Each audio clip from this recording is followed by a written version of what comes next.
Black light one more time. You know what? Reason why I'm talking to Seti and young Pharaoh because Seti actually was in Detroit, and I'm surprised that he don't see the opportunity to take this town over, working with those various activists and organizations, black organizations in Detroit. It's been around for a long time that it's established.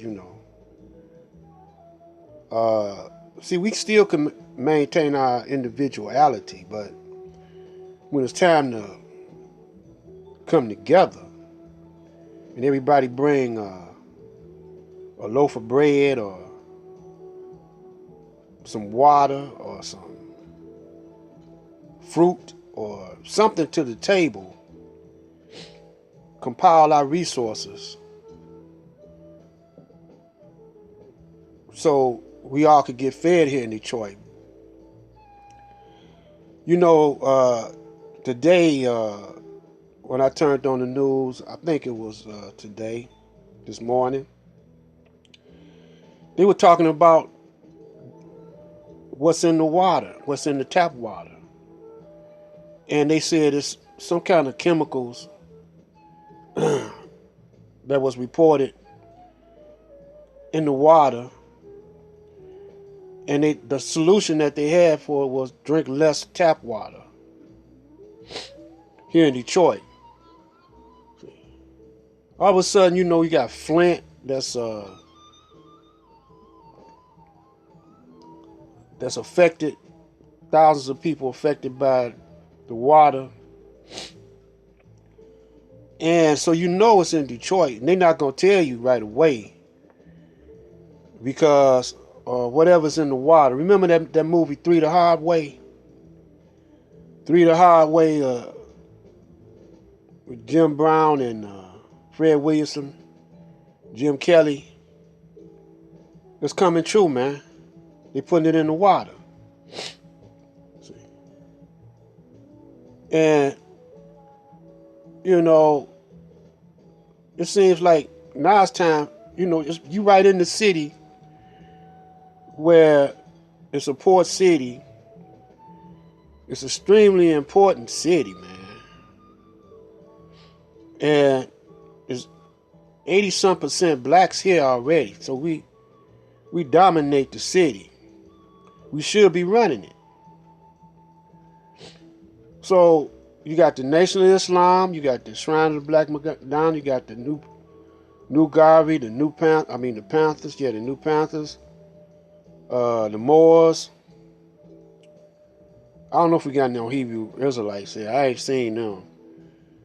But we got various segments of the activist community here in Detroit. We should be running this bad boy. And here y'all is slamming, roasting the Nation of Islam. And to me, it don't make no sense, man. Unless you're getting paid off or you're an agent or a plant. Same with you, young Pharaoh. Because you run with Seti, man. Y'all partners, man. So Nation of Islam started here in Detroit. And, it was waking up a lot of people back in the 30s, man. Y'all parents, I don't even think y'all mothers and fathers was born back then. And I showed you what it says in the Supreme Wisdom, man. And I don't know, Seti, if you ever seen the Supreme Wisdom lesson book. But when you go to New York, man, you got the 5 percenters or the nations of God and earth. That's their book, man. That's where they get all their science from, right there. And you see how many of them brothers it is, man. It's a bunch of them brothers, man, in the entertainment world, you know.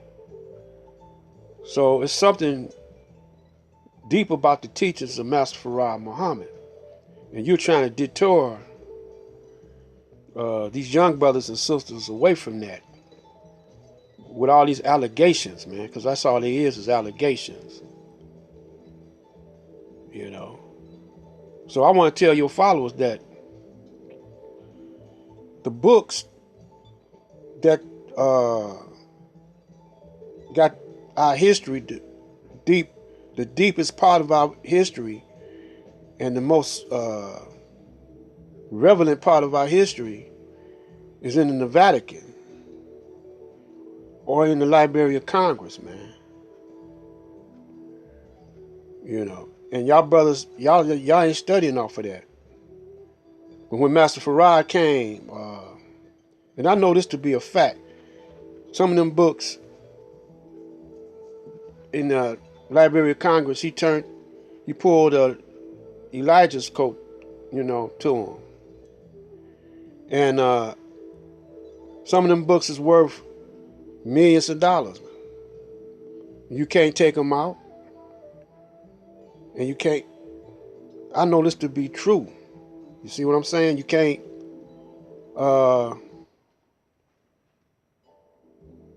hardly steal them, you know. But a white guy did. He's a young guy. He stole them. He stole the book. Worth